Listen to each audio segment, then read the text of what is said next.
Queridos irmãos, a paz do Senhor Jesus, tomem os vossos assentos, muito obrigado.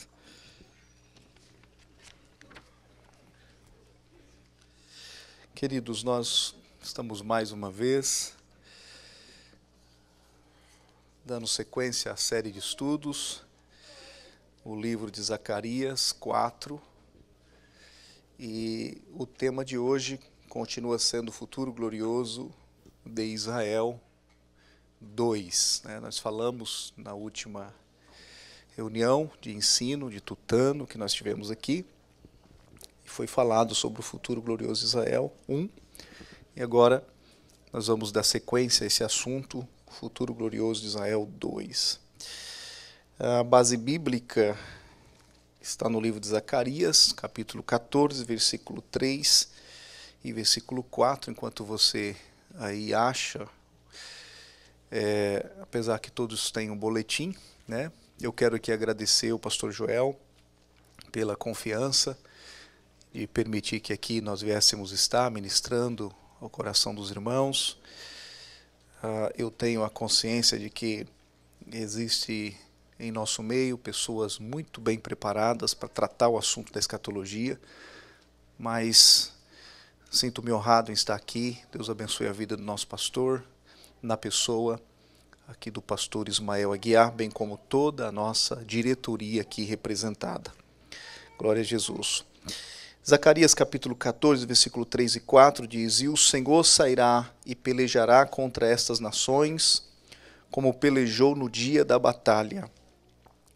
E naquele dia estarão seus pés sobre o Monte das Oliveiras, que está defronte de Jerusalém, para o oriente, e o Monte das Oliveiras será fendido pelo meio, para o oriente e para o ocidente. E haverá um vale muito grande, e metade do monte se apartará para o norte, e a outra metade dele para o sul. Glória a Jesus.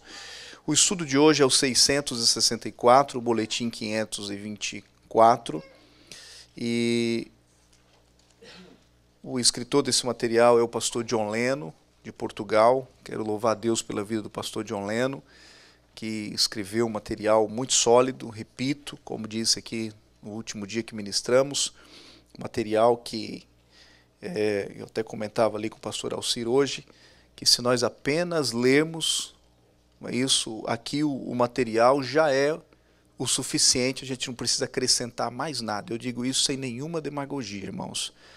É um assunto muito bom sobre o livro de Zacarias, sobre a questão do fim dos tempos, alguns acontecimentos que irão acontecer e assim por diante. Quero também louvar a Deus pela vida do pastor Itamar, que faz um trabalho maravilhoso aqui, na organização desse material. Que Deus abençoe também o nosso companheiro. A introdução diz o seguinte, do nosso boletim: chegamos ao último estudo da série dedicada ao profeta Zacarias. Antes de começarmos, gostaríamos de expressar minha profunda gratidão a Deus e ao nosso pastor presidente, Joel Freire Costa, pela oportunidade que tivemos de abordar esse tema tão significativo da escatologia. Já na introdução a gente percebe a gratidão do autor, não é isso? Por Deus permitir, através da vida do nosso pastor, que ele pudesse escrever, e escreveu, não é isso? E foi muito bem aqui elaborado o material. E a sequência ele vai falar da sua experiência pessoal, né? Quando ele diz: desde o meu encontro com Cristo, desenvolvi um amor especial pela escatologia e tenho sido verdadeiramente enriquecido pelas maravilhas contidas no livro do profeta Zacarias. Agora, nesta última parte, vamos explorar os capítulos 12 ao 14, buscando compreender as preciosas revelações ali presentes. Os irmãos lembram que no último estudo nós ficamos ali dentro do assunto do capítulo 8 ao capítulo 11, né? E diante desse conteúdo do capítulo 8 ao 11, foi apresentado alguns assuntos e a gente pôde conhecer um pouco mais a palavra de Deus dentro desses capítulos. E hoje nós temos a oportunidade de encerrar o estudo do livro, falando do capítulo 12 ao capítulo 14, buscando sempre compreender as preciosas revelações ali presentes. Irmãos, é muito bom ler a Bíblia porque a gente vai lendo e se deliciando com as preciosas revelações das Escrituras, seja nos livros proféticos, seja nos livros históricos, nos livros bibliográficos, não importa o gênero do livro. Mas todas as vezes que nós vamos lendo as Escrituras e vamos nos relacionando mais intimamente com Deus, a gente vai percebendo quão profundo é a palavra do Senhor, não é? E a gente vai, então, crescendo no conhecimento e na graça do nosso Deus. Então, além disso, gostaria de compartilhar uma frase inspiradora que encontrei em inglês. Eu vou tentar falar. To teach is to learn twice. Eu acho que deve ser isso, né? Ensinar é aprender duas vezes, né? Então, ele conta aqui essa frase que ele viu, né? E a gente sabe que ensinar, meus irmãos, a gente aprende muito ensinando, né? Eu estava esses dias lendo alguma coisa sobre a escola bíblica dominical e lá alguém tinha comentado que 20% a gente aprende ouvindo, né? E 30% a gente aprende vendo. 70% a gente aprende fazendo análises, exames, estudos, pesquisas, né? 90% nós aprendemos fazendo as coisas. Fazendo o que você vai aprendendo, né? Olha quão é importante a gente fazer no aprendizado, né? E por último, 90% falando. Quando você está falando, você aprende 90%. É bem verdade que quando nós ensinamos, seja no departamento de ensino, principalmente nessa área de ensino, a gente aprende muito mais do que os alunos. O professor aprende mais do que os alunos, porque precisa passar por ele o conhecimento, ele primeiro precisa entender isso para depois ele passar isso aos alunos. Então a gente se agiganta muito quando a gente ensina, né? A gente enriquece muito o conhecimento quando a gente ensina, né? Os irmãos que são líderes de departamento aí, que ministram lá na família cristã, que ministram lá no estudo para casais, né? Os irmãos que ministram em escola bíblica dominical, são professores e professoras, sabem do que eu estou dizendo. O quanto é bom você estar envolvido com o ensino, que você vai se agigantando e você vai crescendo muito no conhecimento, né? Porque se aprende muito enquanto ensina, essa é a grande verdade. Então, que possamos sermos beneficiados por essa verdade ao mergulhar nas profundidades da palavra de Deus e compartilhar nossas descobertas com os outros. Vocês sabem que o Google é uma das empresas mais ricas do mundo, né? E por que o Google é uma das empresas mais ricas do mundo? Porque o Google concede informação. Você pode fazer pesquisa no Google, ele vai te responder sem medo, ele te responde, né? E sendo assim, o Google tem se tornado uma das empresas majoritária em poder financeiro em nível global. Então a gente aprende o que com isso? Que quanto mais conhecimento você compartilha, mais enriquecido você fica, né? Então, que nós possamos compartilhar as nossas descobertas com os outros, né? Aqui no próximo ponto fala sobre a conversão de Israel no fim da grande tribulação. Então, nós estamos falando aqui da escatologia. Eu disse aos irmãos que existe muito, nesse contexto escatológico, existe muito a questão da especulação, e a gente precisa se policiar com a escatologia especulativa. Precisamos ficarmos com a escatologia bíblica, orientada por pessoas que têm a mesma linha interpretativa que a nossa. Existem muitos modos de se interpretar. Haja visto que a escatologia ela tem o viés interpretativo, né? E sempre no meio dessas interpretações existem as aberrações que são gritantes, né? E a gente precisa, então, muitas das vezes, ter um pedagogo na área escatológica para nos dar a direção e nos mostrar, vai por esse caminho aqui, porque é mais seguro, né? E nós temos muitos pedagogos no nosso meio que pode nos orientar. Nosso pastor, é isso, diga-se de passagem, é o nosso pedagogo em muitos pontos escatológicos. Isso pode nos orientar e nos dar a direção a qual nós precisamos seguir seguros para não cairmos em ciladas e chegarmos em caminhos errados. Então, está aí essa observação. Então, a conversão de Israel no fim da grande tribulação, Zacarias, no capítulo 12, versículo 1 ao 14, no capítulo 12 do livro de Zacarias, que aborda a conversão de Israel no fim da grande tribulação, o autor destaca a mensagem de julgamento sobre os poderes mundiais que se opõem a Jerusalém nos últimos dias. O que vai acontecer? Há um gráfico, há um relógio escatológico de fatos que irão acontecer ao longo da história, e tudo vai começar a partir ali do arrebatamento da igreja, né? Os irmãos sabem que nós somos daquela linha que entendemos que a igreja não passará pela grande tribulação. Por esses 7 anos, né? Essa última semana de Daniel, a igreja não vai passar pelo período da grande tribulação. Nós entendemos que ela vai ser arrebatada, né? E esses 7 anos de fatos que ocorrerão, que o livro do Apocalipse vai falar e Zacarias complementa, não é isso? Eles são fatos que acontecerá com Israel, tá? Fatos literais que acontecerá com Israel, né? E com as nações, tá? Então, nós entendemos que há um plano de Deus para Israel. Mesmo Israel com o coração endurecido, Paulo vai falar isso aos romanos, mesmo Israel com o coração endurecido, mesmo Israel tendo rejeitado a Cristo, há um plano do Senhor para com Israel. Agora, não tem necessidade a igreja passar, né, por todo esse desgaste da grande tribulação, porque a igreja, isso é outro plano. Nós somos filhos adotivos, filhos por adoção. Israel é filhos por eleição. É tratamento diferente de Deus para cada um desses níveis de filhos, tá?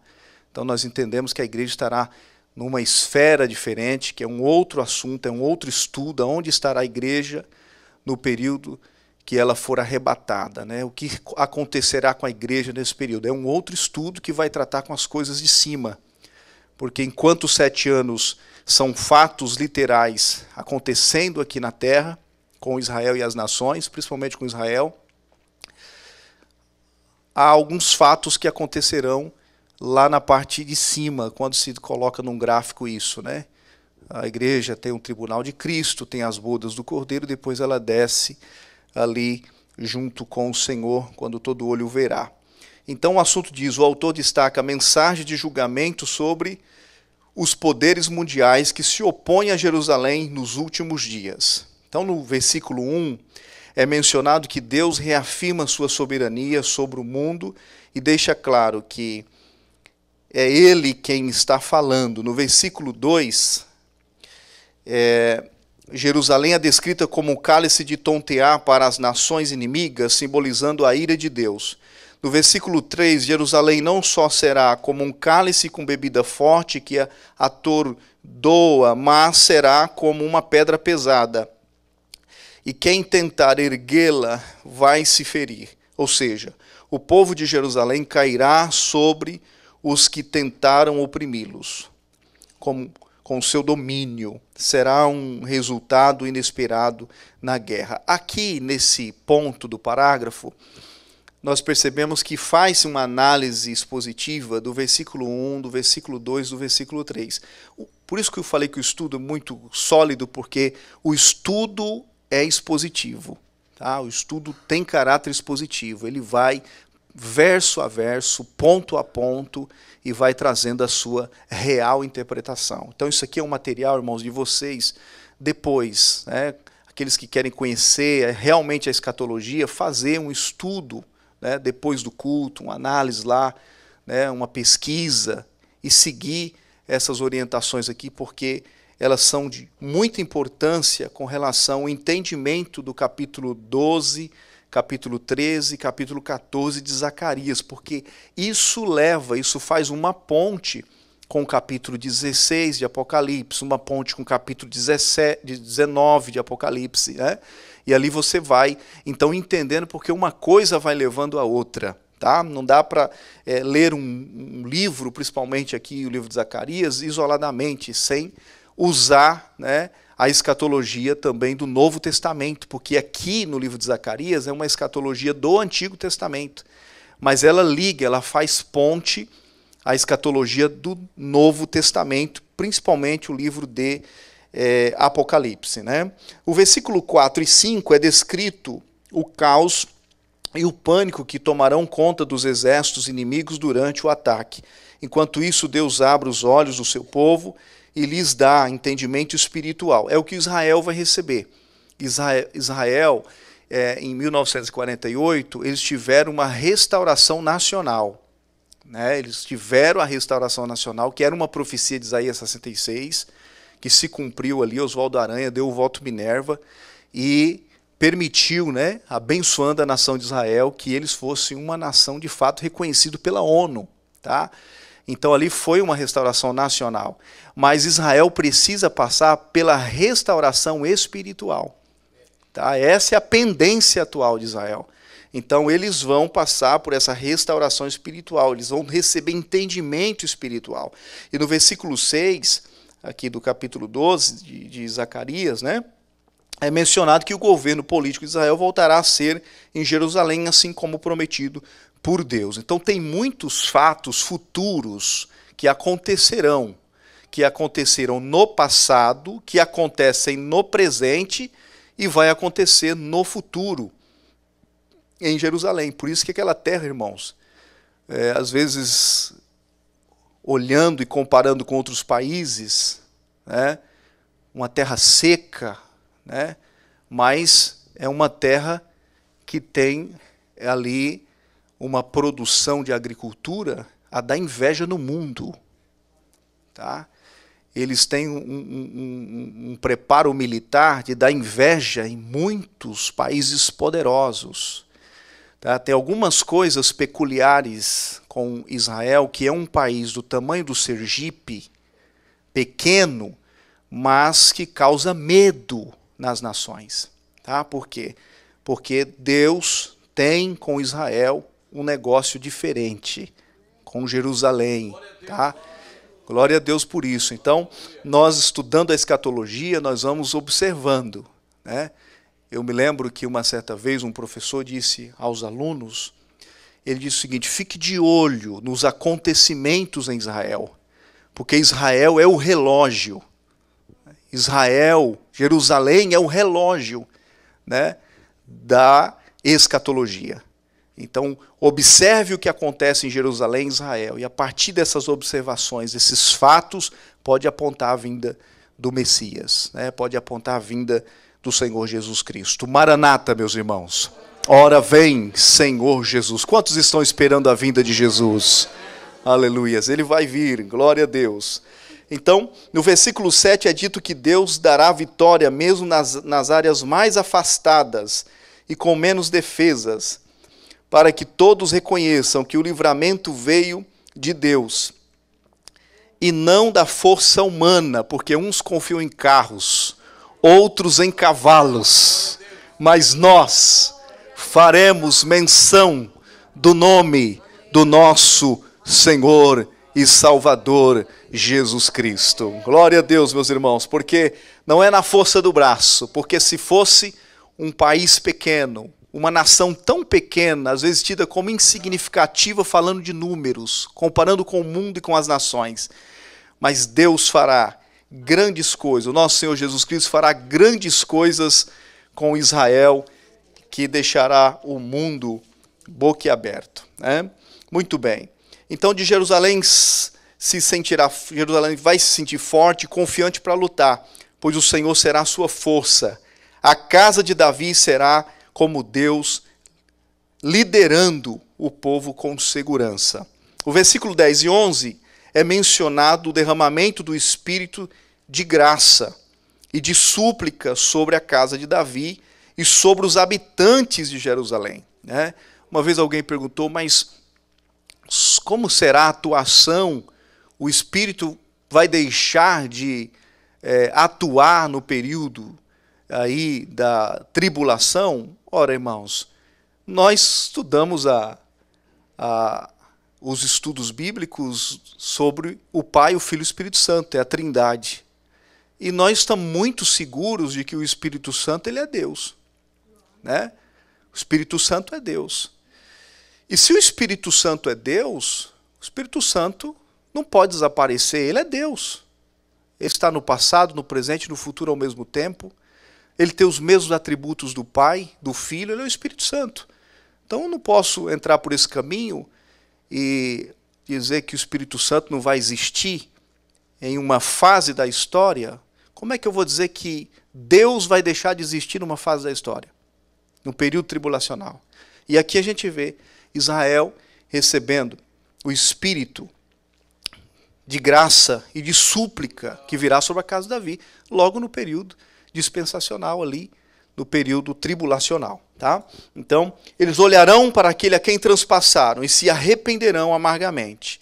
Haverá um grande pranto em Jerusalém, comparado ao pranto de Hadad e Rimon, no vale do Meguido, que aqui é o Amargedon. Tá? Então,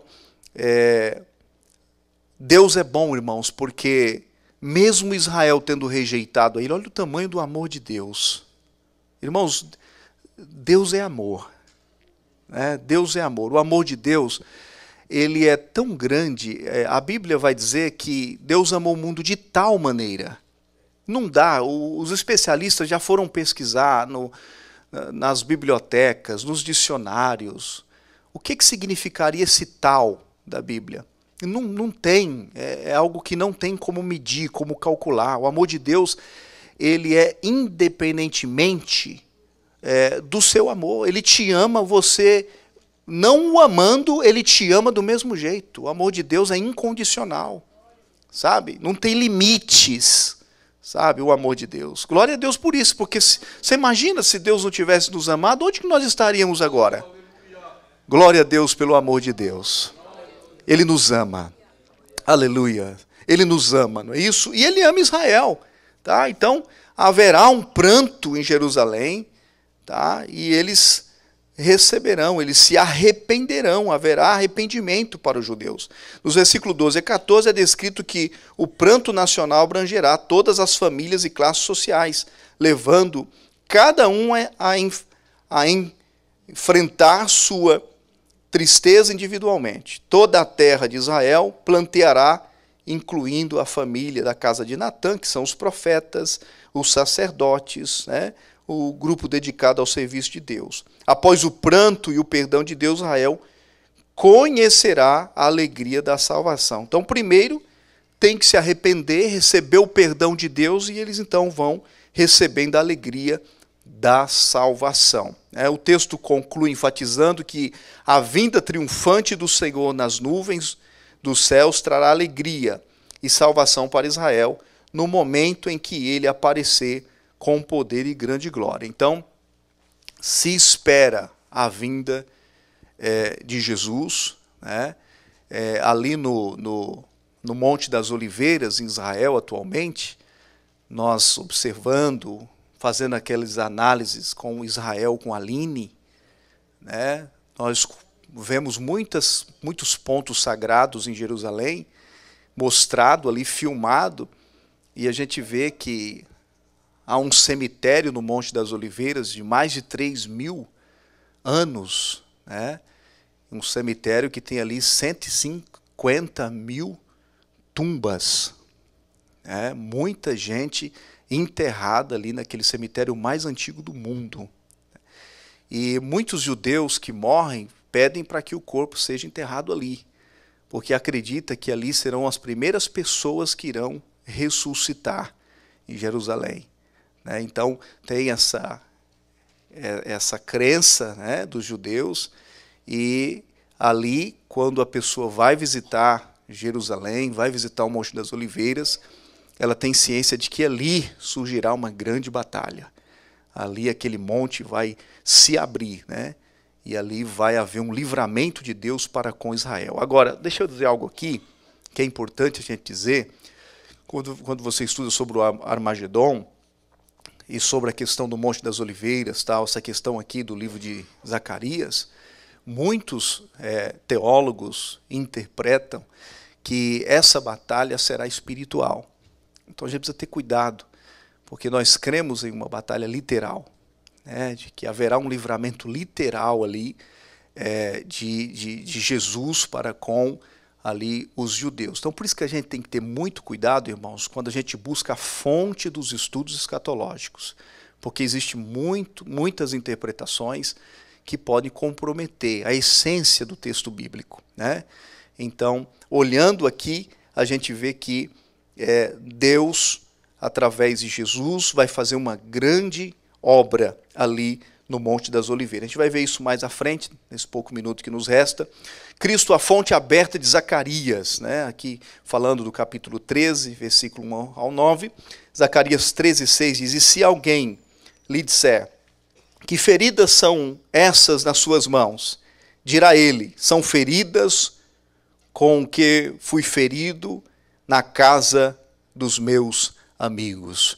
Aquelas feridas lá da cruz, ela está nas mãos de Jesus. O seu corpo foi glorificado, ele ressuscitou no domingo de manhã, mas as marcas ficou nas suas mãos. E ele mostrou essas marcas para Tomé, né? Mostrou o lado, ele mostrou as marcas das mãos. Bem-aventurado Tomé, aquele que não precisou ver para crer, né? Mas creu sem que precisasse ver. Então, Cristo, ele venceu a morte, ele ressuscitou no terceiro dia, né? Mas as marcas ficaram em suas mãos. E essas marcas vão ser mostradas aos judeus que o crucificaram naquele dia que ele se manifestar no Monte das Oliveiras. Essas marcas, é isso, ele vai dizer, se perguntarem que marcas são essas, ele vai dizer, são as marcas em que eu fui ferido na casa dos meus amigos.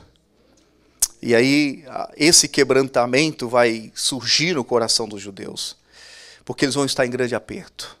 Muitas nações oprimindo, né? Nesse período, os irmãos sabem que não dá para detalhar os pontos, mas nesse período da grande tribulação, esse período conhecido como tribulacional, vai estar na terra o triuno satânico, a besta que sai da terra, a besta que sai do mar, né? E o dragão, que são o triuno satânico, que é uma comparação, uma imitação da Trindade, tá? Que é o Pai, o Filho e o Espírito Santo. Então o diabo estará, né, operando junto com o anticristo, o falso profeta, aqui na terra. Então, Jesus vai, isso, tratar logo no final desses 7 anos aí, com esses personagens, né, que a Bíblia vai nos informar. Então, a frase naquele dia, que inicia o capítulo 13, liga este capítulo ao capítulo 12 e 10, ao 13. Seria, então, naquele dia que uma fonte jorraria para os descendentes de Davi, uma fonte para remover o pecado e a impureza. A metáfora de uma fonte indica abundância de perdão. Tá? Então, Daniel capítulo 9, versículo 24. 70 semanas estão determinadas sobre o teu povo e sobre a tua santa cidade, para extinguir a transgressão, que é a abominação, não é isso, do anticristo, que vai, alguns fatos vai acontecer no período da história. Existem muitas guerras, irmãos, que já aconteceram, está registrado na história bíblica e também na história paralela, que é a história que faz parte dos materiais históricos, né? Mas ainda vai acontecer outras guerras, não se findaram. Por exemplo, quando você lê Ezequiel, ali capítulo 30, capítulo 40, acho que especialmente 38 e 39 de Ezequiel, os irmãos vão ver falando de Gog, né, da terra de Magog. Ali é um fato que vai acontecer, são batalhas que irão acontecer ali, talvez no começo dos 7 anos da grande tribulação. Tá? E aí surgem essas batalhas, vai surgir essas guerras que são entre exércitos, não são especificamente entre as nações, tá? São entre os exércitos das nações, e que provavelmente nesse período o anticristo possa se manifestar e possa trazer paz ao mundo, onde provavelmente possa conquistar o coração dos judeus, né, e das nações, fazendo ou trazendo uma falsa paz, né? E depois de 3 anos e meio, ele tendo conquistado os judeus, ele vai romper a aliança. Tá? Rompendo a aliança, começa os outros 3 anos e meio, que são 7 anos, o último período, e aí começa todo aquele caos. No final dos 7 anos, surge o Armagedon, né? Que é a vinda de Cristo ali no Monte das Oliveiras. Não é isso? E ali vai acontecer uma proteção de Jesus, descendo ao Monte das Oliveiras, protegendo Israel das nações que estarão ali bombardeando ou querendo eliminar com Israel. Pronto, Cristo desce, todo olho verá, né? Aquela expressão de Apocalipse 1,7, todo olho verá, não é para o arrebatamento da igreja, que é, Jesus vem buscar a igreja só para a igreja, os ímpios não vão ver isso, né? Mas o todo olho verá é nesse período do Armagedon, quando Cristo descer no Monte das Oliveiras. Todo olho vai ver. Aí você pergunta assim, mas como é que todo olho vai ver? Não vai caber o mundo inteiro, 8 bi de habitantes lá em Jerusalém. Não é isso. Pode ver pela internet, pelas redes sociais, pela transmissão de televisão, né? Então todo olho vai ver o fato acontecendo. E aí Cristo vai estabelecer, né, nesse período ele vem, ele prende, joga, ele inaugura o inferno, lançando no inferno a besta que sai do mar e a besta que sai da terra, que é o falso profeta e o anticristo. Ele lança no fogo do inferno, tá? E fica só o dragão que vai ser preso. Cristo estabelece o milênio. Fica 1000 anos Cristo reinando em Jerusalém, reinando o mundo por Jerusalém. E aí, no final dos 1000 anos, Satanás vai ser solto. Ali vai surgir outra batalha, que é o Gog e Magog, que não é o mesmo Gog e Magog de Ezequiel 38 e 39. Tá? Ali tem um Gog e Magog, está lá nos capítulos finais de Apocalipse. Então, Gog, da terra de Magog, no início da Grande Tribulação, Armagedon, no final dos 7 anos da Grande Tribulação, e Gog e Magog, que não é literal esse nome. Esse nome representa as nações, tá? Que são várias nações, e que Satanás vai conquistar mesmo depois do milênio. Ele vai conquistar essas nações, ganhar o coração dessas nações. Olha como o diabo é sujo. Ele vai ganhar o coração dessas nações para se rebelar contra Jesus. Aí vai ser onde ele vai ser lançado, o diabo agora vai ser lançado no final do milênio, no lago de fogo e enxofre, onde já está a besta que sai do mar e a besta que sai da terra, que é o anticristo e o falso profeta. Tá? E aí ele vai ser lançado lá também juntamente com a morte, porque a morte é a última inimiga que será lançada no lago de fogo. Então a pessoa pergunta, vai ter morte no milênio? Vai. Ela vai ser a última a ser eliminada. Tá? Então, isso ajuda a gente a entender alguns pontos da escatologia. Então, essas são as guerras que imaginamos que vai acontecer ainda no futuro. Tá certo? Então, a batalha do Armagedon e a segunda vinda de Cristo. Zacarias capítulo 14, versículo 1 ao 21. Certamente Deus sabe como lidar com as pessoas e despertá-las durante o período da grande tribulação. Deus enviará seus juízos. Então haverá aqui 7 trombetas que serão todas tocadas por 7 anjos. 6 serão para executar juízo sobre a terra. Através de catástrofes, eventos sobrenaturais, Deus amolecerá o coração dos judeus, porque pensa num povo de coração duro. É os judeus. Quer saber?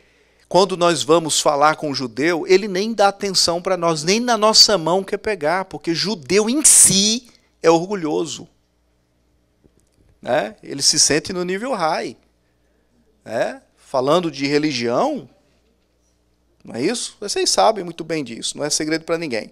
Através de catástrofes e eventos, Deus vai amolecer o coração deles, despertando também os demais habitantes da terra. Porque Deus tratando com Jerusalém, com os judeus, com Israel, obviamente que vai causar um certo temor nos corações das nações também, não tenha dúvida disso. Então são 7 taças que serão derramadas por 7 anjos, resultando em destruições e calamidades em massa, sendo estes ou esses, os julgamentos de Deus. Porém, o evento que chama a atenção de Israel será para o conflito do Armagedon.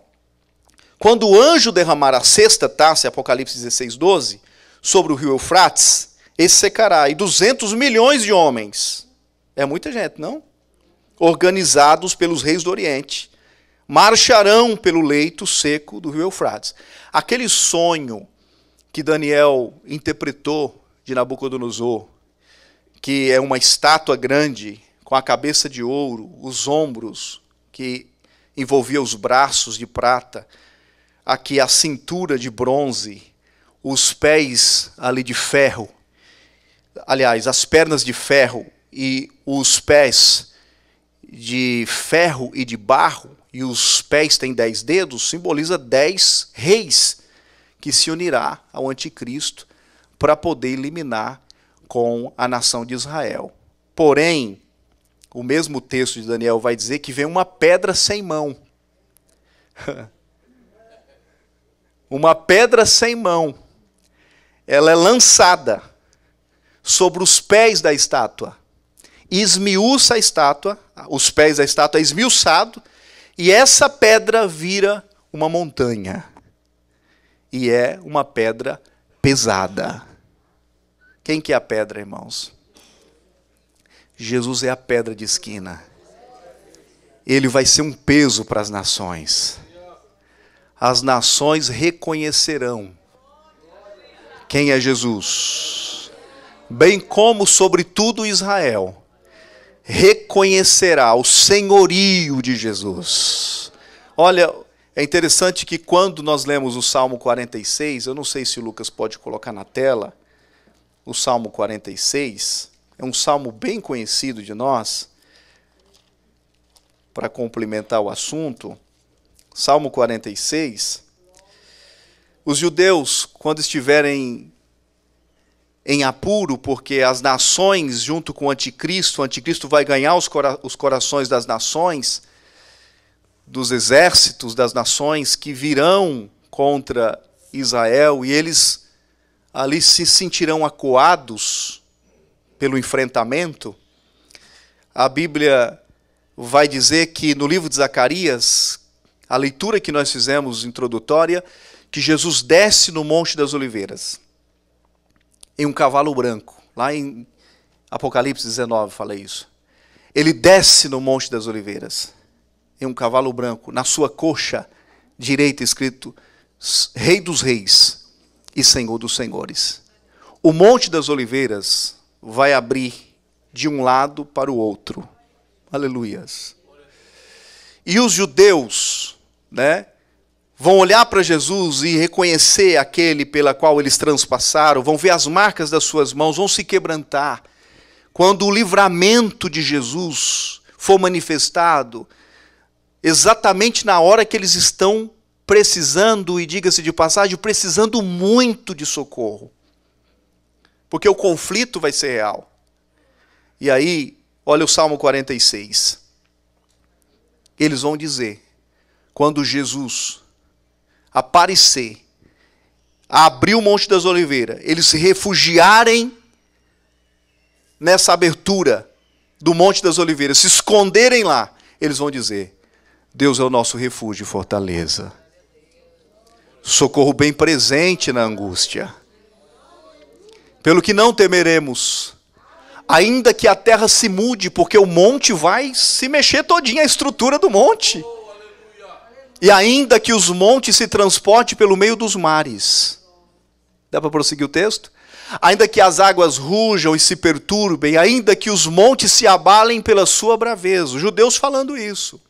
Há um rio, cujas correntes alegram a cidade de Deus. Imagina a mídia filmando isso, o mundo vendo isso.